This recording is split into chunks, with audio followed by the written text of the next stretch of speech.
കുട്ടിക്കാലത്ത് സ്കൂളിൽ പോകുമ്പോൾ വീട്ടിൽ നിന്ന് പറഞ്ഞു വിടും, അപരിചിതരായിട്ടുള്ള ആളുകൾ എന്തെങ്കിലും തന്നാൽ വാങ്ങി കഴിക്കരുത് എന്ന്. ലഹരിയുടെ ഉപയോഗം വലിയ വാർത്തയാകുകയും വിശേഷാൽ നമ്മുടെ കേരളത്തിൽ അതിനെതിരെ വളരെ സംഘടിതമായ ശ്രമം ഓപ്പറേഷൻ തൂഫാൻ എന്ന പേരിൽ നടക്കുകയും ചെയ്യുന്നുവല്ലോ. വളരെ ശ്ലാഘനീയമായ കാര്യമാണ്. യുവാക്കളാണ് കൂടുതലും ലഹരിക്ക് അടിമയാകുന്നത്. എന്നാൽ അതിന് പ്രായഭേദമൊന്നുമില്ല, എല്ലാ പ്രായക്കാരും ലഹരിക്ക് അടിമയാകുന്നുണ്ട്. എന്നാൽ ഒരിക്കൽ അതിനടിമപ്പെട്ടാൽ പിന്നെ വെളിയിൽ വരിക വലിയ പ്രയാസമാണ്. സാധ്യമെന്നല്ല, എന്നാൽ സാധാരണയായി സാധിക്കില്ല, വലിയ പാടാണ്. എന്നാൽ അതിന് മുൻകരുതലെടുക്കുക എന്നുള്ളതാണ് ഏറ്റവും വലിയ കാര്യം. യുവാക്കൾ പലപ്പോഴും, ഞാൻ പ്രാരംഭത്തിൽ പറഞ്ഞു തുടങ്ങിയ ആ വിഷയമാണ്, ഒരുപക്ഷെ ഒരു മുട്ടായി ആവാം. എനിക്ക് സാങ്കേതികമായി ഇതൊരു ഞാനിതിനകത്തൊരു എക്സ്പേർട്ടൊന്നുമല്ല, എന്നാലും ഒരു സാമാന്യ അറിവ് വെച്ച് പറയുകയാണ്. ഒരു പക്ഷേ ചിലപ്പോൾ ഒരു മിഠായി ആവാം, അങ്ങനെ എന്തെങ്കിലുമൊക്കെ അതിലൊരു അഡിക്ഷനിലേക്ക് പിന്നീട് നയിക്കുകയാണ് ചെയ്യുന്നത്. വളരെ കോഷ്യസ് ആയിരിക്കണം. അടിമപ്പെട്ടാൽ വെളിയിൽ വരിക വലിയ പ്രയാസമാണ്. അപ്പോൾ അങ്ങനെ ഒരു സാഹചര്യം ഉണ്ടാവാതിരിക്കാനാണ് ശ്രദ്ധിക്കേണ്ടുന്നത്.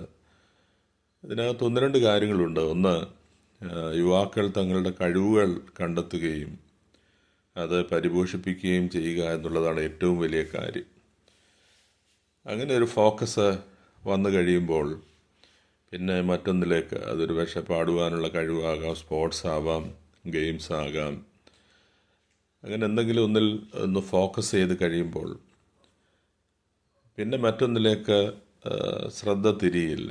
അപ്പോൾ ഒരു ഫോക്കസ് ഉണ്ടാകുക എന്നുള്ളതാണ്, ഒരു ലക്ഷ്യം, ഒരു ഗോൾ ഉണ്ടാകുക എന്നുള്ളതാണ് ഏറ്റവും വലിയ കാര്യം. പലപ്പോഴും അതില്ലാത്ത, അങ്ങനെ ഒരു ചിന്ത ഉണ്ടാവാത്ത യുവാക്കളാണ്, കുഞ്ഞുങ്ങളാണ് ഇതിലേക്ക് പോകുന്നത് എന്നുള്ളതാണ് കാര്യം. കുടുംബ പശ്ചാത്തലവും ഒരു വലിയ വിഷയമാണ്. കുടുംബത്തിൽ ദൈനംദിന ജീവിതത്തിൽ ഒരുമിച്ചിരുന്നുള്ള ഭക്ഷണം കഴിക്കുക, ഒരുമിച്ച് ഉള്ള സംസാരം, ഇതെല്ലാം അത്യന്താപേക്ഷിതമാണ്. അങ്ങനെ ഒറ്റപ്പെടലുകൾ, ഭവനാന്തരീക്ഷത്തിൽ അനുഭവിക്കുന്ന കുഞ്ഞുങ്ങൾ, യുവാക്കൾ ലഹരിയിലേക്ക് പെട്ടെന്ന് വഴുതി വീഴാനുള്ള സാധ്യതകൾ ഏറെയാണ്. അങ്ങനെ ഉള്ള ആകർഷണീയതകളിലേക്ക് പെട്ടെന്ന് വഴുതി വീഴാൻ സാധ്യതയുണ്ട്. അപ്പോൾ ജീവിതം ഒരു ലക്ഷ്യബോധം ഉണ്ടാകുക എന്നുള്ളതാണ് ഏറ്റവും വലിയ കാര്യം. എന്തെങ്കിലും ചെയ്യാനുണ്ടാകുക, കഴിവുകൾ വിനിയോഗിക്കുക. ഒരു കഴിവില്ലാത്ത ആരുമില്ല. ഉള്ള കഴിവുകൾ കണ്ടെത്തുകയും അത് വിനിയോഗിക്കുകയും ചെയ്യുക.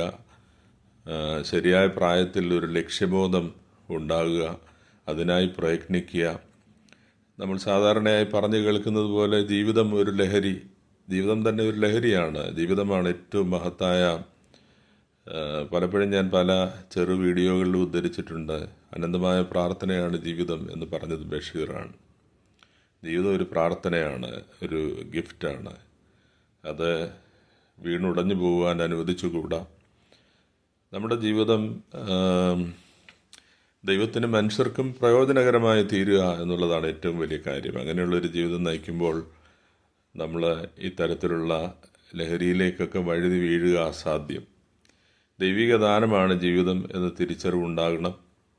അതുപോലെ മറ്റുള്ളവരുടെ നന്മയ്ക്കായി നമ്മുടെ ജീവിതം വിനിയോഗിക്കപ്പെടണം. അങ്ങനെ ഒരു ശ്രദ്ധ നമ്മുടെ ജീവിതത്തിൽ ഉണ്ടാകുമ്പോൾ